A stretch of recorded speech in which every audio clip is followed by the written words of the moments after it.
Hi friends, welcome to my channel Nishka makeovers. So మనం చెన్నైలో second vlog చేస్తున్నాం అనమాట. సెకండ్ వ్లాగ్ అనుకుంటున్నారా? ఏం లేదండి, ఫస్ట్ వ్లాగ్ ఆల్రెడీ మేము మ్యూజియం అనేది చేసి ఈ ఛానల్లో పెట్టడం అనేది జరిగిందనమాట. సో చెన్నైకి వెళ్ళినప్పుడు మనకి ప్లేసెస్ ఏవేవి బాగుంటాయి అనే దాంట్లో మేము కొన్ని ప్లేసెస్కి వెళ్ళడం జరిగింది. వాటి వీడియోలు తీసి మన వాళ్ళు ఎప్పుడైనా వెళ్తే మాత్రం కన్ఫ్యూజ్ కాకుండా ఈజీగా వెళ్ళడం కోసం వీడియోస్ అనేది షూట్ చేయడం అనేది అయిందనమాట. సో మేము వచ్చేసి ఇది వెళ్ళినప్పుడు అనేది ఈజీగా వెళ్ళడం కోసం అనమాట. ఇది వచ్చేసి మళ్ళీ నేను ఇంకొకటి మెన్షన్ చేస్తున్నా అండి, ఈజీ వేలో చెప్తున్నాను. మనం చెన్నై రైల్వే స్టేషన్ అంటే సెంట్రల్ అని కూడా అంటారు. రైల్వే స్టేషన్ నుంచి మనకు అక్కడికి వెళ్ళడానికి బస్సెస్ ఉంటాయి, ఆటోస్ ఉంటాయి, లైక్ మెట్రో ఉంటుంది, కార్స్ ఉంటాయి, ట్రైన్స్ ఉంటాయి, అన్నీ ఉంటాయి. సో మనం అక్కడ వెళ్ళేది మన ఇష్టం అనమాట. ఏది కావాలంటే అది చూస్ చేసుకోవచ్చు వెహికల్ అనేది. మేమైతే బస్ త్రూ లోకల్ బస్ అనమాట. ఇక్కడ మనకి ఎలా అయితే ఫ్రీ ఉందో బస్సు లేడీస్కి, అక్కడ కూడా ఇక్కడ వచ్చేసి మనకు ఓన్లీ లోకల్ వాళ్ళకి ఫ్రీ ఉంటుంది. అక్కడ వచ్చేసి అందరు లేడీస్కి అనేది బస్ అనేది ఫ్రీ అనమాట. సో మనం బీచ్ లోపలికి ఎంట్రెన్స్ అయిపోయాము. సో బీచ్ లోపల వ్యూ ఎలా ఉందో చూడండి. బీచ్ లోపల వ్యూ అనేది చూడండి. మనకు ఒక చిన్న ఎగ్జిబిషన్ లాగా ఉంటుంది అనమాట బీచ్ మొత్తము. లైక్ మనకి దొరకని ఐటమ్ అంటూ ఉండదు అనమాట. ఫుడ్ నుంచి తీసుకొని యాక్సెసరీస్ నుంచి తీసుకొని మొత్తం కూడా చాలా ఉంటాయి. ఇది వచ్చేసి బీచ్ చాలా దూరం వాక్ చేయాలి, అంటే మినిమం 1 కిలోమీటర్ అనేది వాక్ చేయాలి. సో మనిషికి అయితే చూడండి ఎలా వాక్ చేస్తుందో, బాగా వాక్ చేస్తుంది. తన కోసమని లైక్ ప్లేయింగ్, పిల్లలకి తీసుకెళ్తే ప్లేయింగ్ ఉంటాయి, హార్స్ రైడింగ్ ఉంటాయి, అన్నీ ఉంటాయి. సో దగ్గరగా మేము బీచ్ కాడికి అయితే వచ్చేసాము. సో చూడండి మనిషిక ఎంత హ్యాపీగా ఉందో. సో స్టార్టింగ్ బీచ్ దగ్గరికి వెళ్ళినప్పుడు మనిషిక చాలా భయపడ్డది వాటర్ని చూసి. ఒక హాఫ్ అన్ అవర్ 1 అవర్ తనకి అలా అలవాటు చేశాక తను నెక్స్ట్ ఇక వాటర్ నిడిచి రావడానికి మనసు ఒప్పలేదనమాట. అంత ఎంజాయ్ చేసింది. సో మనం ఏంటంటే అప్పుడప్పుడు ఉన్న లైఫ్లో కొద్దిగా మనం కూడా కొద్దిగా అప్పుడప్పుడు టైం తీసుకొని ఫ్యామిలీకి కూడా టైం ఇవ్వాలి.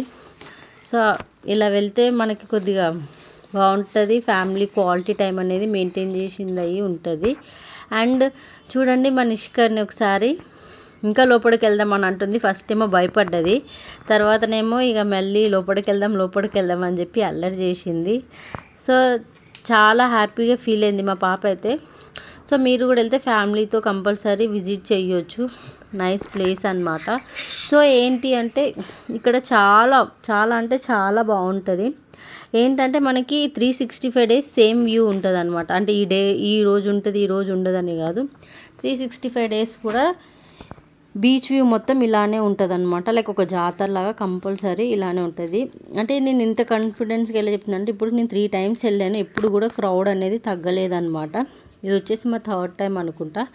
సో చూసారు కదా, అంటే మేము వెళ్ళింది కొద్దిగా ఆఫ్టర్నూన్ టైం వెళ్ళాము. ఇది అంటే మేము ఈవినింగ్ అయిపోయింది. ఎందుకు అంటే లైక్ ఈవినింగ్ అయితే బీచ్ కాడ ఉండనివ్వరు, అక్కడ పోలీసులు కూడా ఉంటారు కాబట్టి. సో ఎలా అయితే లైక్ టైం ఎక్కువ అవుతుంటుందో పబ్లిక్ని అనేది వాళ్ళు పంపించేస్తూ ఉంటారు అనమాట. మనకు వచ్చేసి గవ్వలు ఇవి కానీ, లేకపోతే శంఖాలు కానీ, లేక పూసలు, మళ్ళీ ఇంకా మనకి గోమతి చక్రాలు అన్నీ కూడా అక్కడ దొరుకుతాయి. ఇక్కడ ది స్పెషల్ బీచ్లో స్పెషల్ అంటే ఏంటి అంటే చేపలండి. మనిషికి కూడా చెప్తుంది చేపలు తిన్నాము అని. సో ఏంటి అంటే అక్కడ మనకి ఫ్రెష్ చేపలు మనం చూస్ చేసుకున్న చేపని మనకి వేపించి ఇస్తారనమాట. ముళ్ళున్న చేపలు ఉంటాయి, ముళ్ళు లేని చేపలు ఉంటాయి. దానికి డిఫరెంట్ ప్రైజెస్లో కూడా ఉంటాయి అన్నమాట చేపలు. సో మనం సెలెక్ట్ చేసుకున్న దాన్ని బట్టి ఉంటుంది. టేస్ట్ అయితే అసలు అబ్బా, చూసారు కదా మనిషికి ఎంత బాగా తింటుందో. సో ఇదంతా వచ్చేసి ఫుడ్ ఏరియా అనమాట. అక్కడ ఐస్ క్రీమ్స్ లైక్ మనకు దొరకని ఐటెం ఉండదండి, అన్నీ ఉంటాయి. లైక్ అలానే మనిషికి వచ్చేసి ఇది పొటాటో రోలో ఏమంటారో తెలియదు, బట్ సమోసా అన్నీ కూడా మనిషికి తిన్నదనమాట. సో పొటాటో రోల్ అనమాట, ఇది కూడా తీసుకున్నాము. సో చూసారు కదా, నేను రికార్డ్ చేసేటప్పుడు మనిషిక పక్క నుంచి అన్నీ చెప్తుంది, తను తిన్నవన్నీ కూడా. సో ఇది కూడా చాలా టేస్టీగా ఉండే, చాలా బాగుందన్నమాట వేడివేడిగా అక్కడ వెదర్కి. అండ్ ఇక్కడ ఇంకొక విషయం వచ్చేసి మనకి ఈ టైంలో చెన్నై చాలా హీట్గా ఉంటుంది. మనకు వచ్చేసి చల్లగా ఉంటుంది కదా, అక్కడ వచ్చేసి హీట్గా ఉంటుంది అనమాట. అండ్ ఇది వచ్చేసి పిల్లలు ప్లేయింగ్కి ఏరియా అనమాట, మంచిగా ఆడుకోవడానికి చేయడానికి. సో బీచ్కి అయితే వెళ్ళండి, మనకి మంచిగా ఎంజాయ్ చేయొచ్చు. సో ఒకవేళ మీకు ఈ వీడియో నచ్చినట్టయితే లైక్, షేర్, సబ్స్క్రైబ్ చేయండి. ఎవరికైనా నీడ్ ఉంటే షేర్ చేయండి. ఓకే, మట్టితో కూడా ఆడుకోవచ్చు. సో ఫైనల్ వీడియో ఇది. So bye bye friends, thank you for watching my vlog. ఇంకా నెక్స్ట్ వ్లాగ్స్ అనేది వస్తూనే ఉంటాయి. మీకు ఇలాంటి ట్రావెలింగ్ వీడియోస్ కావాలంటే ఇంకా ఇలాంటివి సబ్స్క్రైబ్ చేయండి ఫ్రెండ్స్. Bye bye.